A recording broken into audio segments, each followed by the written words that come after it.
সাম্প্রতিক সময়ে আমি শ্রী নন্দদুলাল চট্টোপাধ্যায়ের লেখা ডায়ালগ বলে একটি ছোট গল্পের সন্ধান পেয়েছি। যদিও ঠিক ছোট গল্প এটিকে বলা যায় কি না তা নিয়ে আমার মধ্যে কিছু দ্বন্দ্ব আছে, কারণ এর যে গঠন, এর যে স্ট্রাকচার, তার মধ্যে দিয়ে ছোট গল্পের সঙ্গে প্রবন্ধ, এমনকি নভেলার বা ছোট উপন্যাসেরও একটি সামীপ্য লক্ষ্য করা গেছে। আমি গল্পের বিবিধ বিবরণ দিতে চাই না, কিন্তু গল্পের মধ্যে দিয়ে কতগুলো প্রশ্নচিহ্ন উঠে এসেছে।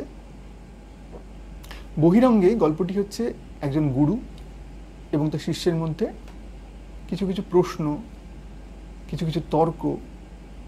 এবং কিছু সংলাপ, যে সংলাপের সঙ্গে কিছুটা তুলনা টানা যেতে পারে বিখ্যাত গ্রন্থ, পালি ভাষায় রচিত গ্রন্থ মিলিন্দ প্রশ্ন।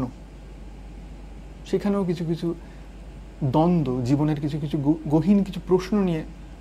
প্রশ্ন উপস্থাপিত করা হয়েছিল। এই গল্পের মধ্যে দিয়েও আমরা দেখতে পাই যে যেন প্রাচীন ভারতের কোনো ঋষি, যিনি সাধন মার্গে নিজের জীবনকে ব্যাপৃত রেখেছেন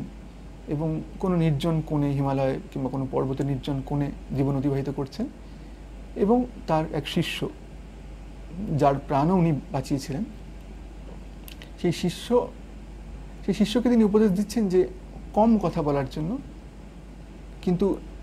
যে কথাগুলো বলা হবে সেগুলো যেন জীবনের গভীর বোধ থেকে উঠে আসে। কিন্তু এহ বাহ্য গল্পের যে মূল নির্যাস, সেটা হলো আমাদের সভ্যতার কিছু কিছু প্রশ্নচিহ্ন, কিছু কিছু দ্বন্দ্ব, মানব সভ্যতার কিছু কিছু ফ্যালাসি, তার একটি সমাজতান্ত্রিক বয়ান। এবং আমার বলে নেওয়া উচিত যে এই মানুষটি, শ্রী নন্দদুলাল চট্টোপাধ্যায়, নিজের জীবনেও কিন্তু যাপন এবং চর্যার মধ্যে একটি সামীপ্য আনতে পেরেছিলেন। আমরা আমাদের ছেলেবেলায় যে ধরনের মানুষকে বলতাম যে সিম্পল লিভিং, হাই থিঙ্কিং, যারা শুধুমাত্র বিদ্যোৎসাহী ছিলেন না, জ্ঞান চর্চা করতেন না, বরং জীবনের বোধের মধ্যে দিয়ে সেই চর্যার একটি প্রতিফলন ঘটাতেন। আমি তার বিভিন্ন আত্মীয়দের সঙ্গে কথা বলে আমি জানতে পেরেছি এই মানুষটি ছিলেন যেন এই সিম্পল লিভিং এবং হাই থিঙ্কিংয়েরই জীবন্ত প্রতিফলন, জীবন্ত, তার জীবনে এই জিনিসটি মূর্ত হয়ে এসেছিল। গল্পের বয়ানের মধ্যে দিয়ে, মানে গুরু শিষ্যকে যে প্রশ্নগুলো করছে বা শিষ্য মধ্যে যে দ্বন্দ্বগুলো উপস্থাপিত হচ্ছে, তার মধ্যে দিয়ে আমাদের মানব সভ্যতার চলার পথটাই যেন খুব সহজ একটি বয়ানে তুলে ধরা হয়েছে। এবং সভ্যতার উন্মেষের মধ্যে দিয়ে, সভ্যতার উন্মেষের একবারে আদি যুগ থেকে সমাজের বিবর্তন, অ্যাকুমুলেশন অফ ওয়েলথ বা ধনতান্ত্রিক কাঠামো, কিভাবে সমাজতান্ত্রিক কাঠামোকে আস্তে আস্তে সরিয়ে আস্তে আস্তে একটি হায়ারার্কিক্যাল সোসাইটি, বা যেখানে উচ্চ নিচের ভেদ আছে, যেখানে কিছু মানুষকে অন্যায়ভাবে কিছু কিছু সুযোগ সুবিধা থেকে বঞ্চিত করা হয়। এবং গল্পের চলন দেখলে এটি স্পষ্ট হয়ে ওঠে যে তিনি আসলে এই কথোপকথনের মধ্যে দিয়ে মার্কসিস্ট একটি ব্যাখ্যা, এবং খুব গভীর একটি ব্যাখ্যাকে অত্যন্ত সরল এবং প্রাঞ্জলভাবে তুলে ধরছেন। এই গল্পের শেষে, আমি গল্পটিকে খুব বলবো না, আমি চাই যে গল্পটি সবার সামনে আসুক, সবাই এটি পড়ুন, কিন্তু এই গল্পের শেষে কিছু কিছু প্রশ্নচিহ্ন, কিছু কিছু প্রশ্নের সামনে আমরা দাঁড় হই। এবং শেষে একটি অংশ আছে যেখানে আদর্শ মানব সভ্যতার রূপরেখাকে বয়ান করা হয়েছে। তার মধ্যে কিছুটা ইউটোপীয় একটি ধারণা অবশ্যই আছে, কিন্তু তবুও একটি সমাজতান্ত্রিক ভিত্তির ওপরে কী করে আমরা এই সমাজকে দাঁড় করাতে পারি, মানব সভ্যতা যে অন্তর্কলহে ভুগছে, যে ধরনের দ্বন্দ্ব, যে ধরনের দ্বন্দ্বের পরিণাম হচ্ছে যুদ্ধ, ধ্বংস, এবং তা থেকে উত্তরণের কি পথ হতে পারে, এবং একটি সমাজতান্ত্রিক দর্শনে চালিত হয়ে সভ্যতা বা সমাজ কিভাবে এগিয়ে যেতে পারে, এবং যেখানে হয়তো একটি বহিরঙ্গে একটি অটোক্রেটি বা বহিরঙ্গে একটি স্ট্রাকচারাল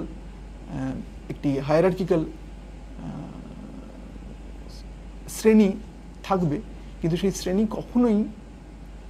মানুষকে তাদের ন্যূনতম সামাজিক যে চাহিদা তা থেকে বঞ্চিত করবে না, বরং সব দিক থেকে মানুষ যাতে পূর্ণ বিকাশ হতে পারে তার একটি চমৎকার রূপরেখা ওই গল্পের শেষে বর্ণিত করা হয়েছে। সেটিকে অ্যাক্সিওম বা করোলারি, এই ধরনের একটি গাণিতিক উপপাদ্যের মধ্যে দিয়ে আমরা এই গল্পের শেষ দেখতে পাচ্ছি। গল্পটি আমাকে বলাই বাহুল্য যে চমৎকৃত করেছে, এবং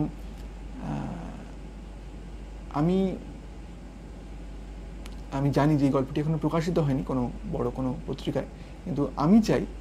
যে এই গল্পটি বৃহত্তর পাঠক সমাজের কাছে আসুক, এবং তার সঙ্গে সঙ্গে নন্দলাল বাবুর অপ্রকাশিত অন্যান্য লেখাও যেন আমরা আরও পড়তে পারি, কারণ এই লেখাটি কিন্তু আমাকে অন্য লেখাগুলি পড়ার ক্ষেত্রে উৎসাহ জুগিয়েছে। এবং আমি চাইব যে বৃহত্তর বাঙালি পাঠক সমাজ এই গল্পগুলির মধ্যে দিয়ে ওই মানুষটির চেতনার সঙ্গে তাকে যাতে জানতে পারে, এবং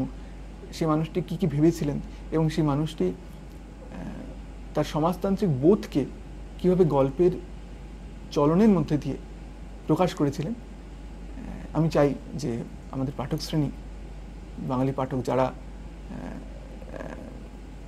বহুদিন ধরেই নন্দিত এই ব্যাপারে যে তারা বিশ্ব সাহিত্য সম্পর্কে তাদের একটা বিরাট বোধ আছে, তারা বিশেষ করে একটা সময় বাঙালি পাঠকেরা সোভিয়েত সমাজতান্ত্রিক আদর্শে অনুপ্রাণিত যে সাহিত্য, সেই ধরনের সাহিত্য আমাদের বাঙালি পাঠকদের মধ্যে খুবই সমাদৃত হয়েছিল। সেই একই সূত্রে আমি বলবো যে এই গল্পটিও আমি চাই তার একটা বৃহত্তর শ্রেণীর কাছে, পাঠক শ্রেণীর কাছে সামনে আসুক, এবং নন্দলাল বাবুর বোধে যাতে আমরাও জারিত হতে পারি, এটুকুই আমি আশা রাখবো। নমস্কার।